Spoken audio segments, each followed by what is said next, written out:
নমস্কার, আমি কেয়া চক্রবর্তী নিয়ে এসেছি আমার স্বরচিত কবিতা কথা। কথা দিয়ে আদতে অনেকেই ভুলে যায়, যদিও মত আছে ভিন্ন। কেউ কেউ দিয়ে দেয় জান প্রাণ, কিন্তু কেউ কেউ বলে কথা দিয়ে কথা রাখা সম্ভব হয় না সদা। তবে কেউ তা করে ইচ্ছাকৃত, আবার কেউ সরে যায় হয়তো পরিস্থিতির কাছে নতি স্বীকার করে।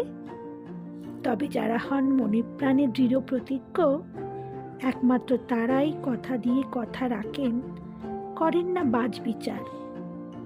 বেশিরভাগই বলেন শুধুই মুখে, আসলে পাল্টে যাওয়াই হয়তো তাদের ব্যাপার।